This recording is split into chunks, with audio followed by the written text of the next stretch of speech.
mencium tangan orang yang alim, ulama.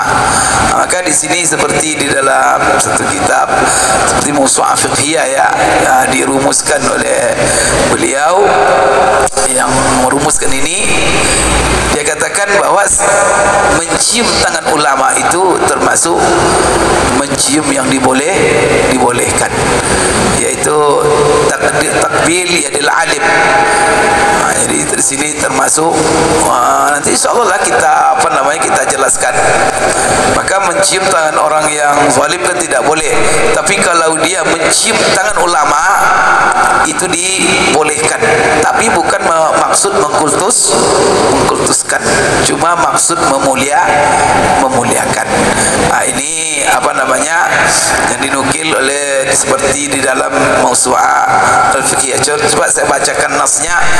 Yajuzu takbilu yadil alim al-wari' was sultanul adil wa takbili yadil walidain wal ustaz wa kullu ma yastahiq at-ta'zim wal ikram, kama yajuzu takbilur ra'si wal jabha wa bainal ainaini, walakin kullu zalik idza kana ala wajhil ikram aw syafaqa inda al-liqa wal wada'.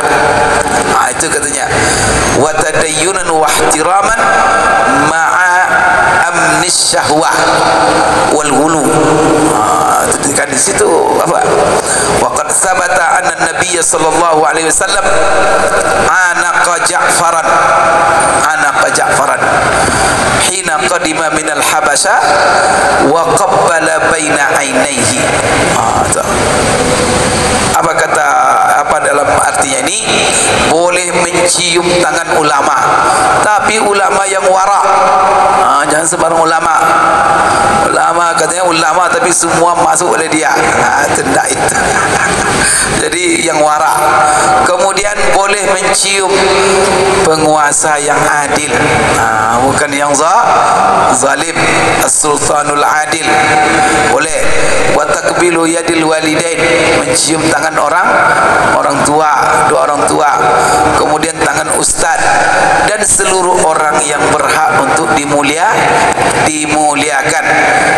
Sebagaimana boleh mencium tangannya, boleh juga mencium kepalanya, mencium dahi dan antara dua mata. Begitu. Namun semua itu harus dijaga, hanya semata-mata untuk memuliakan. Kemudian dan juga asyafaqah, menunjukkan kasih sayang. Ketika lama tak berjumpa, tiba-tiba bertemu, ya kan? Kemudian ketika orang itu lama bersama kita, tiba-tiba dia pergi, lalu kita cium ya dahinya, kepalanya. Kemudian ingat pula jangan sampai ada syahwat dan hulu di situ. Hulu berlebihan ya, ada batasnya semuanya. Dan ini apa menjadi dasar? Yang menjadi dasar adalah Rasulullah SAW dalam hadis yang sahih. Hadis ini diriwayatkan oleh Imam Abu Dawud. Imam Abu Dawud dalam sunannya, yaitu Rasulullah SAW pernah anaqa Ja'faran, dia memeluk Ja'far bin Abdul Muttalib, ya kan? Ja'far ketika itu kan hijrah ke Habsyah, kan itu pamannya Rasulullah. Ketika setelah itu datanglah dia, setelah dia hijrah ke Habsyah, pulang dia ke Mekah, karena dia mendengar berita di Mekah sudah aman, balik dia. Maka setelah itu Rasulullah jumpa dengan dia. Ketika Rasulullah jumpa, Rasulullah memeluknya. Kemudian Rasulullah mencium dahi antara dua matanya. Itu hadis. Kemudian juga diriwayatkan dari Ibnu Umar, annahu kana fi sariyah min saraya Rasulullah fa dzakara qissah qala fadanawna minan nabi sallam faqabbalna yadahu. coba. Jadi Umar bin Khattab ini dari Ibnu Umar, bahwa dia pernah dalam satu misi syariah yang dikirim oleh Rasulullah SAW. Kemudian dia ada satu kisah yang dia ceritakan. Lalu kami mendekat kepada Nabi SAW, lalu kami mencium tangan Rasulullah SAW. Ini hadis Ibnu Umar, diriwayatkan oleh Abu Daud dan juga diriwayatkan oleh Ibnu Majah. Imam Tirmizi mengatakan hadisun hasan. InsyaAllah karena waktu batasi kita buat judul nanti hukum mencium, ya kan?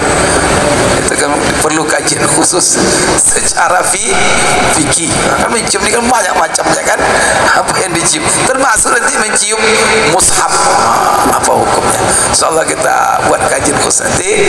Aku qouli hadza wa astaghfirullah li wa lakum. Subhanakallahumma rabbana wa bihamdik, asyhadu an la ilaha illa anta, astaghfiruka wa atubu ilaik. Assalamualaikum warahmatullahi wabarakatuh.